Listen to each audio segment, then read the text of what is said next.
Welcome to Storytime with Voyage. Today we'll be reading The Girl, the Bear, and the Magic Shoes by Julia Donaldson.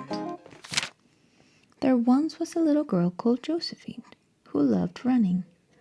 Her old running shoes were too tight, so she went into a shoe shop and tried on some new ones. They were red and they had a label saying Magic Shoes. "What's magic about them?" asked Josephine. "Aha! Wait and see," said the shoe shop lady. Josephine bought the shoes and decided to go for a run.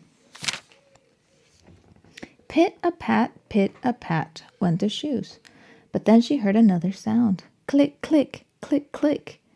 Josephine turned round. A bear with a backpack was following her. Click, click, went his claws on the road. Josephine ran faster. So did the bear. Pit-a-pat, click, click. The road went uphill. Up and up it went, until it stopped at the bottom of a snowy mountain. Josephine stopped too.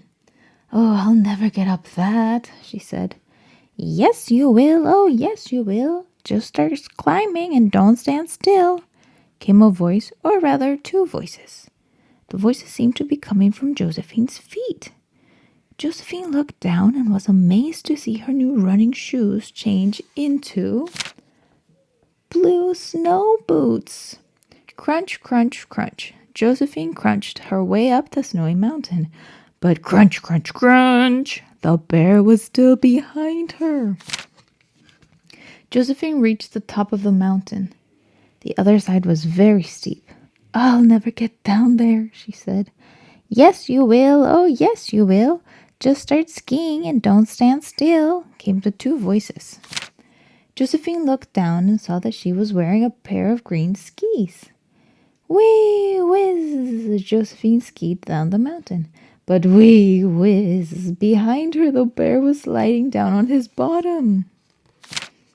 At the foot of the mountain was a bug. The mud was thick and deep. "I'll never get through this," said Josephine. "Yes, you will. Oh, yes, you will. Just start squelching and don't stand still," came the 2 voices, and the skis turned into yellow willies.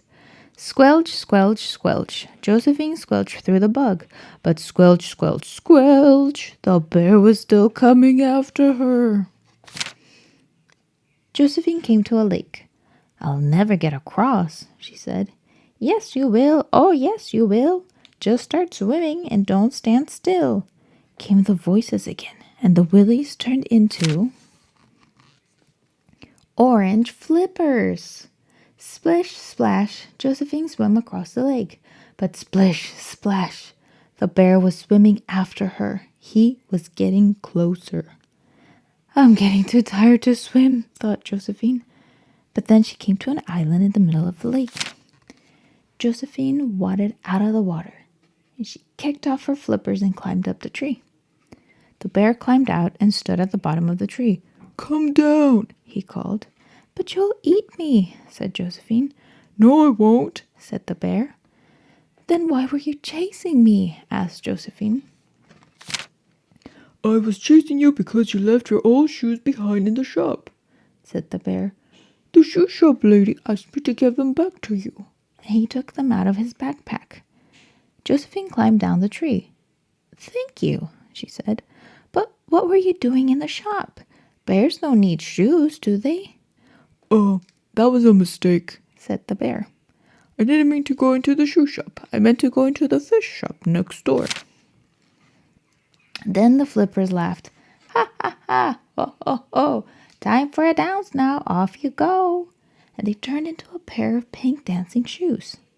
Josephine put the dancing shoes on, and she and the bear danced all around the island until it was time to splash, squelch, crunch, whiz, and run all the way home.